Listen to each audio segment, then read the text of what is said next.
जय हिंद, जय भारत। मैं राम कुमार आपका अपने परिवार एकलव्य राम कुमार में आप सब भाई बहनों का हार्दिक स्वागत करता हूँ। कैसे हैं आप सब? आशा करता हूँ अच्छे होंगे, स्वस्थ होंगे और मन लगा के अपनी पढ़ाई को कर रहे होंगे कि हो चुका है आगे जाने का और एक बदलने की तैयारी और जीत उसी की होगी जिसका संघर्ष जारी। तो स्टार्ट करते हैं क्वेश्चन को। क्वेश्चन नंबर 27 है। 27 क्या कह √2 √3 के बीच की परमीय संख्या। कल मैंने बताया सबसे पहले फॉर्मूला इसका क्या होता है बीच की संख्या का, a + b/2।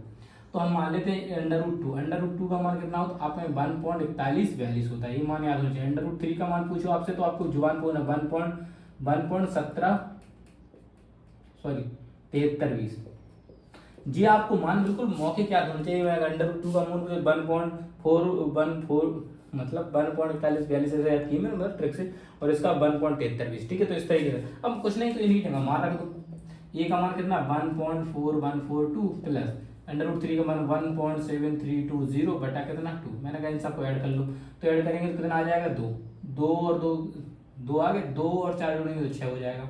उसी प्रकार 3 और 1 जोड़ेंगे कितना हो जाएगा 4 हो जाएगा। 7 और 4 कितना हो जाएगा 11 हो जाएगा। 1 और 2 कितने हो जाएंगे 3 बटा कितना आ गया 2। 2 से इसको डिवाइड कर देंगे तो 2 एकम 2 और 2 पंचे 10, 2 सत्ते 14, 2 तीन 6, 2 एकम 2। जी आपका आंसर हो गया, ये आपका आंसर हो गया। अब कुछ नहीं करना है, √2 का मान निकालना है और √3 का मान निकालना। दोनों के मान लगा के यहाँ पे क्या करना है उनको ऐड करना है। तो मैंने ऐड कर दिया। 2 में 0 जोड़ेंगे तो 2 होगा, 4 और 2 जोड़ेंगे 6 हो जाएगा, 1 और 3 जोड़कर 4 हो जाएंगे, 7 और 4 जोड़ के 11 हो जाएंगे। यहाँ से 1 चले जाएंगे, 1 और 1 कितने हो जाएंगे 1 और 1 तो 2 होते हुए यहाँ से कितने हो गए 3। 2 से भाग कर दिया तो 2 एकम 2, 1 बचा, 2 पंचे 10 बचा 1, 2 सत्ते 14 पूरा पूरा कट गया, 2 तीन 6, 2 एकम 2।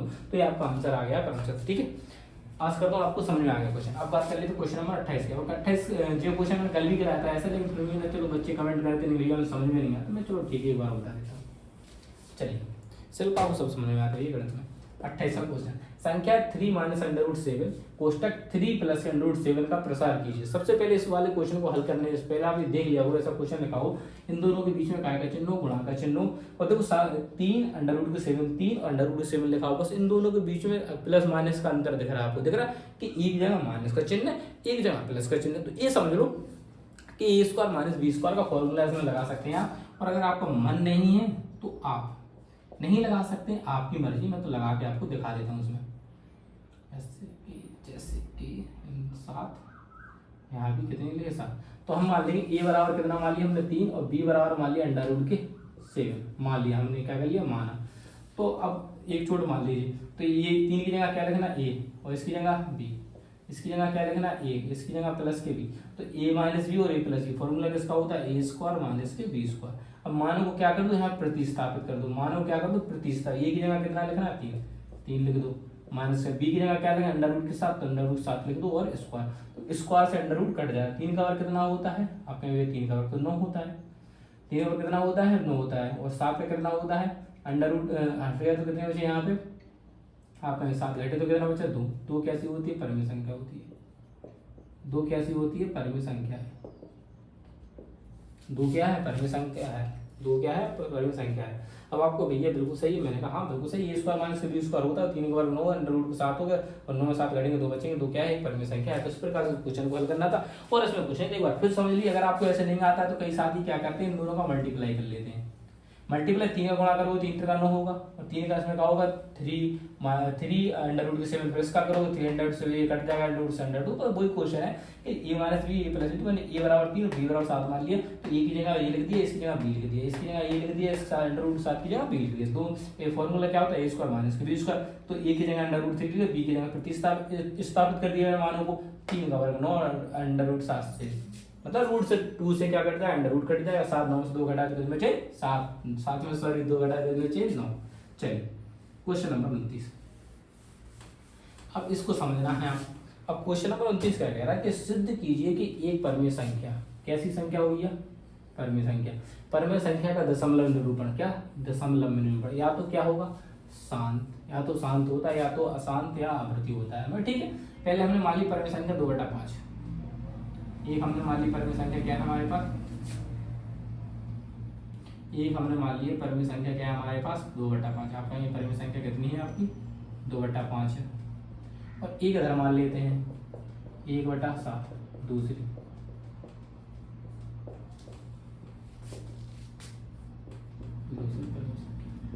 चलो ठीक है। अब मैं कहता हूँ परिमेय संख्या, तो मुझे 5 का भाग 2 में देना है, तो 5 का भाग नहीं जाएगा तो 0 बार देंगे, घटेगा 2 बचेंगे, दशमलव लगाएंगे, क्या बढ़ाएंगे भाई 0, तो 5 चौक कितना होगा 20, 5 चौक क्या होगा 20।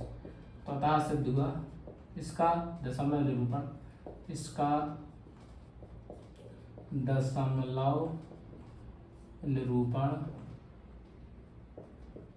दशमलव निरूपण कैसा है, ये शांत है। शांत का मतलब क्या होता है, ये शांत हो गया। शांत मतलब जो व्यक्ति एक थप्पड़ मारो वहीं बैठ जाए, वही मैं शांत हूँ। तो वैसे इसका काम हो, भाग दिया पूरा पूरा चला गया, जिसमें भाग देने पर शेषफल 0 आ जाता है उसे दशमलव निरूपण शांत कहते हैं। और शेषफल कब आता है, जिस संख्या, कोई भी संख्या जिसमें 2 और 5 से भाग दिया, 2 या 5 से क्या दिया भाग दे दिए, तो हमेशा वो कैसी आएगी, शांति आएगी। कैसी आएगी, शांति आएगी। कितनी आएगी, 7। 2 और 5 से जिस भी संख्या भाग देंगे हमेशा वो शांत दशमलव आएगा, इसलिए मैंने इसका उदाहरण किया। 2 संख्या पूछ रहा तो बस 7 का भाग देना है 1 में। अब 7 का भाग 1 में देंगे तो 0 का, घटाया तो 1 बचा, दशमलव लगाया 0 बढ़ाया, 7 एकम 7, घटाया तो कितने बचे 3 बचे, घटाया तो कितने 3, दशमलव लगा 0 बढ़ेगा, 7 चौको 28, घटाया तो कितने बचे 2, दशमलव 0 बढ़ जाएगा, 7 दूनी 14, घटाया तो कितने बचे आप कहेंगे 6, तो 7 8 56, कितने हो गए 56, घटाएंगे कितने बचे, यहाँ से कर रहा है 4 बचे, दशमलव 0 बढ़ जाएंगे, फिर कहते 7 5 35, घटाएंगे कितना बचेगा 5, दशमलव 0 बढ़ जाएगा, 7 7 49, घटाया तो क्या बच जाएगा 1 बच जाएगा, क्या बच जाएगा 1, क्या बच जाएगा 1। एक ही में हमने भाग दिया था तो फिर से रिपीटेशन संख्या होती है, ये संख्या पे क्या चढ़ जाएगा बात, तो यही संख्या क्या होनी है, रिपीट होनी है, इसी संख्या की क्या होनी है, अशांत होनी है, और यही रुकना भी नहीं है इसको और आवृत्ति भी नहीं। तो अशांत का मतलब क्या है, ये रुकने वाला नहीं है। अशांत का मतलब क्या है कि अभी रुकेगा नहीं, बढ़ता रहेगा, भाग देते जाओ बढ़ता जाएगा। और साथ में क्या है, आवृत्ति। आवृत्ति मतलब इसी की अब आवृत्ति होगी बार बार। आवृत्ति का मतलब होता है किस संख्या, रिपीटेशन। तो क्या हो रहा है, रिपीटेशन हो, तो अब ये संख्या बार बार क्या होगी, आपकी रिपीट होगी। तो इसीलिए कैसी है, अतः है इसका दशमलव निरूपण, इधर आप लिख सकते हैं इसका दशमलव निरूपण अशांत है। कैसा भैया, अशांत भी है और आवृत्ति भी है, अशांत भी है और कैसा है, आवृत्ति वाला। तो आवृत्ति हो रही है, अभी संख्या फिर से रिपीट होगी, फिर से रिपीट होगी। और अशांत का मतलब रुकना है नहीं भैया को, भाई तो स्पीड में भागेंगे अपन। तो इस प्रकार से क्वेश्चन करना था। 2 आप एग्जाम्पल ले लोगे और इस क्वेश्चन को आप क्या कर दोगे, सॉल्व कर दोगे बस। ठीक है, मान लो थोड़ा तो लैंग्वेज, देखो जब भी ऐसे लैंग्वेज वाले क्वेश्चन आते तो उसमें लैंग्वेज थोड़ी लिखनी पड़ती है। लिखने का मतलब क्या कि मुझे यहाँ लिखना था, माना हमने 2/5 एक परिमेय संख्या है और माना हमने दूसरी परिमेय संख्या 1/7 है। सबसे पहले हम 2/5 को हल करते हैं, अपनी भाषा में शब्दों में लिखना पड़ता है साथ ही। ठीक है, वो बोर्ड का है और इसी चीज से मैं नहीं लिखता, मुझे कोई लिखने की कोई फर्ज नहीं है। तो 2/5 है, तो इसको मैं हल करने पर अतः हमने देखा कि जब हम 2/5 को हल करते हैं तो इसका दशमलव निरूपण शांत आता है। उसी प्रकार इसको लिखेंगे कि जब हमने 1/7 को हल किया तो हमने पाया कि इसका जो दशमलव निरूपण है वो अशांत भी है और आवृत्ति भी है। बस नंबर आपके फुल। क्यों परेशान हो भाई, आपका सब बताएगा, आपको परेशान नहीं हो, बस आपको टेंशन नहीं करनी, सिर्फ मेहनत करनी, मेहनत करो बस। चलिए मैं रफ कर देता हूँ इसको। आपको क्या करनी है, मेहनत करनी है, प्रैक्टिस करनी है, भाई आपका है। चलो अब एक क्वेश्चन क्या कह रहा है कि सिद्ध कीजिए कि एक अपरिमेय संख्या का दशमलव निरूपण ना तो शांत होता है और ना ही आवृत्ति होती है। देखो दशमलव निरूपण √3 है, ऐसे लिखा √3, आप इन सब क्या कर सकते हैं, √2, √5, √7, √11। तो आप इनकी कर सकते हैं। आपको अच्छे मैंने मान लीजिए, आप इनको हल करना, निरूपण कैसा आएगा, ना तो शांत होगा और ना ही क्या होगा, आवृत्ति वाला। लेकिन अब भैया आप तो करके बता, हाँ मैं करके दिखाऊंगा। एक का मैं आपको दिखा दूँ, √2 का मैं क्या देता हूँ आपको करके दिखा देता हूँ। √2 को सबसे पहले इसको हल करने का तरीका क्या है, 2 लिखते हैं और दशमलव का 0 बढ़ा देते हैं, जोड़े में जोड़ बढ़ाते हैं, भाग विधि बोलते हैं इसे, क्या बोलते हैं, भाग विधि बोलते हैं। तो 1 का भाग दूंगा पहले, तो 1 एकम 1, और जिसको ये भाग विधि नहीं आती है प्लीज कोई कमेंट करेगा, मैं उसको जरूर सिखाऊंगा। 2 में से 1 कितना बचा 1, दशमलव का 2 क्या बढ़ा 0, और इधर भी क्या आ जाएगा दशमलव। अब हम 4 का इधर लिखेंगे, 4 इधर लिखेंगे। अब 4 का गुणा इसमें करना पड़ेगा, 24 को क्या हो जाएगा 96। शिल्पा कह रही भैया इधर मैं 5 नहीं लिख सकती, मैंने कहा बिल्कुल लिख सकती हो, तुम्हारा मन।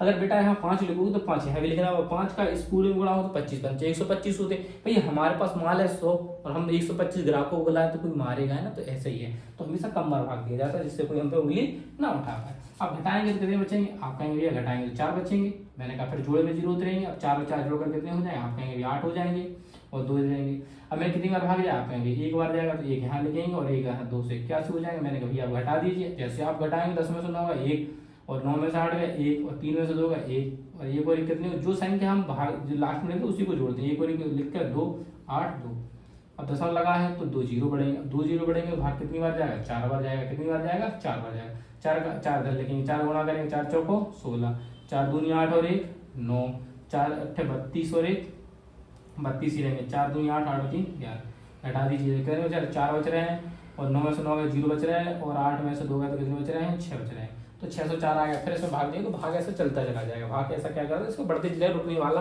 है नहीं। मैं सिर्फ आपको इतना बताना चाह रहा था। आज इसका दशमलव निरूपण क्या नहीं होने वाला है, रुकने वाला नहीं है। आप इसे बढ़िया बहुत अच्छे तरीके से करते रहेंगे तो आपका ये निरूपण रुकने वाला नहीं है। आप इसे कैलकुलेटर किसी भी चीज से करोगे तो ये बढ़ता रहेगा साथ, ये रुकने वाला नहीं है क्योंकि ये अशांत है। कैसा है, अशांत, ना तो ये शांत है और ना ही आवृत्ति, ना तो देखो रुकने वाला है और ना ही इसमें रिपीटेशन होता है। आपको भी 4 और 4 था, एक थप्पड़ मारेंगे बुद्धि ठिकाने आ जाएगी। कहाँ से इसका रिपीट, 4 1 4 है, 4 एक रिपीट आवृत्ति का मतलब होता है 4 4 4 4 4 4, ये रिपीटेशन है 1 2 3 1 2 3 1 2 3। अगर आप हल करो, आप मिला लो 15 16 15 16 15 16, तो जी रिपीटेशन चल रहा है 15 16 का 15 16 15 16 1 2 3 1 2 3 1 2 3 4 4 का। तो ये निरूपण होता है। निरूपण का मतलब सॉरी आवृत्ति का मतलब होता है कि कोई चीज चाहे 10 अंकों में 10 अंकों का तो फिर से रिपीट हो रहा है, फिर से रिपीट हो रहा है, तो वो उसका आवृत्ति में आ जाएगा। जैसे इसमें 1 अक्षर रिपीट हो रहा है, इसमें 3 अक्षर रिपीट हो रहे हैं, इसमें 4 अक्षर रिपीट हो रहे हैं। समझ रहे हो ना, हाँ समझ रहे हैं बच्चे। तो इसमें कोई अक्षर रिपीट नहीं होगा। अब आपको भी 41 42 आया, नहीं यहाँ 41 आएगा फिर 42 आएगा, तो ऐसे बढ़ती जाएगी। ठीक है, आपको मन नहीं है तो आप बढ़िया एक पन्ना ले और उस पर क्या करें, इनको हल करना है। अगर आपको लगता है भैया गलत है तो आप इन सबको हल करना, फिर मुझे बताना कि नहीं भैया मैंने कर लिया। तो वहां लिख देंगे बस अतः सिद्ध हुआ, अतः सिद्ध हुआ कि इसका दशमलव निरूपण, इसका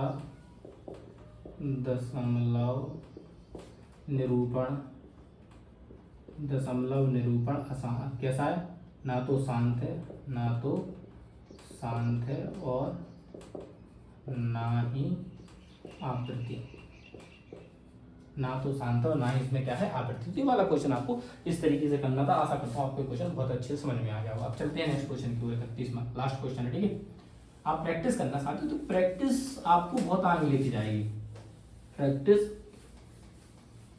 बहुत आगे आपको लेके जाएगी।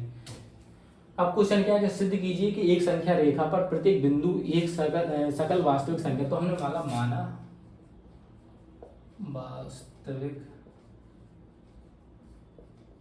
संख्या x है और हमने मान लिया x वाला कोई मान मान लिया, मैंने 1.7 मान लिया, हमने एक मान लिया। ठीक है, वैसे हमने वास्तविक संख्या को x माना है और अपने मन से हमने x वाला एक संख्या मान ली कि 1.7 है।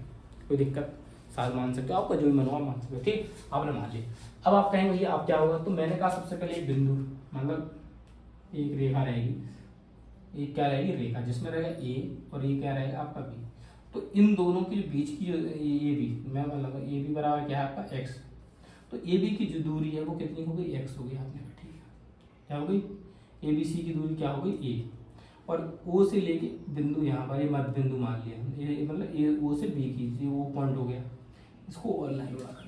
ठीक है, फिर हमने देखा यहाँ पर एक सी बिंदु है, क्या है सी, तो सी बिंदु और ए बिंदु आपका भाई सी तो बहुत दूर हो गया, तो इसको थोड़ा करीब कर दो, इतना चल जाएगा, हाँ इतना चल जाएगा। ठीक है, तो हमने देखा कि तो ये इसको मान, इधर हमने क्या मान लिया, सी बिंदु मान लिया। ठीक है, क्या मान लिया, सी बिंदु, और ये हमने क्या मान लिया, केंद्र मान लिया। क्या मान लिया, केंद्र, क्या मान लिया, केंद्र।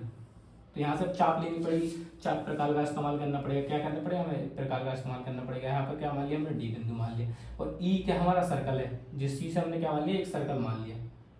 क्या मान लिया, सर्कल, क्या कर लिया, सर्कल। तो सर्कल कैसा है, ये अर्धवृत्त है। अब सर्कल कैसा बना दिया, अर्धवृत्त बन रहा है। क्या बन रहा है, अर्धवृत्त बन रहा है, और इसको एक पॉइंट बना देते हैं यहाँ पे ई। अब आपको भैया जी क्या है, जो हमें समझ में नहीं आ रहा, तो इसकी साथ ही थ्योरी रहती है, पूरी क्या रहती है, थ्योरी। अब थ्योरी में आपको बताऊंगा तो बहुत इसमें टाइम वेस्ट है, इसलिए जिसका डाट जो मान निकलता है ना, जिसका डाटा मान निकलता है वो ए बी बराबर निकल आता है अंडर रूट के एक्स, सॉरी बी डी, इसमें बी डी जो बी डी की वैल्यू निकलती है, बी डी बराबर जिसका मान निकल के आ जाता है अंडर रूट के एक्स। जब अंडर रूट के एक्स निकल के आता है तो अंडर रूट का एक्स बराबर कितना मान, 1.7, तो 1 हमने क्या मान लिया, 7। तो ये क्या होगी, वास्तविक संख्या है, इसीलिए इसे क्या कहते हैं, वास्तविक संख्या कहते हैं। अब आप कहते हैं भैया यहाँ पर हम 25 मान ली, तो 25 में 5 क्या आ जाते बाहर, जब 5 बाहर आ जाते तो वास्तविक संख्या नहीं होती, इसीलिए हम इसी संख्या को मानेंगे अभाज्य मान लो, जो कटती ना हो, तो उससे प्रूफ होगा। अब उसके लिए आपको भैया देखो साथ ही पूरी प्रकार सब चाहिए, तब जाके चीजें आपको क्लियर है। आप तो ये समझ लीजिए कि जो भी इसका मान होगा वो सिद्ध करने के लिए बी और डी, आपकी इसका एक एग्जाम्पल भी देख सकते हैं, एग्जाम्पल भी दिया बुक में, तो उससे समझने का प्रयास करें। कुछ नहीं, बस बी डी बराबर इसका अंडर रूट के एक्स रहता नहीं। और अगर आप कहोगे नहीं भैया ऐसे नहीं, हमें तो पूरी थ्योरी समझे, तो थ्योरी के लिए फिर मैं एक क्लास लेकर आऊंगा आपको, फिर एक चीज बताऊंगा कैसे क्या होगा। कुछ नहीं, तो ये हमारी ये भी क्या थी, एक लंबाई थी, एक हमने एक मान लिया, ठीक है, दूरी थी जो कितनी थी, एक्स थी। फिर हमने एक बिंदु सी माना, सी का जी हमने क्या मान लिया, एक केंद्र है, मतलब ए और सी एक हमारा वृत्त हो गया पूरा। लिखना पड़ेगा ए सी हमारा क्या है, ए सी वृत्त है और वो इसका केंद्र है, बस लिखना पड़ेगा, लिख लीजिए ओ वृत्त का, अर्धवृत्त का केंद्र, ओ अर्धवृत्त का केंद्र है, ओ अर्धवृत्त का क्या है, केंद्र है, ठीक है, ओ अर्धवृत्त का क्या है, केंद्र है, क्या है, केंद्र है। और ई और सी से क्या है, अर्धवृत्त है, ये क्या है, अर्धवृत्त है, जिसमें ये डी जे क्या है, लंब है, बी डी लंब है। ये सब चीजें आपको लिखना पड़ेगी। और वीडियो का वैल्यू पूछा तो हमने उसको क्या कर दिया, निकाल दिया, इस प्रकार से, और कुछ इसका वो नहीं है, ठीक है।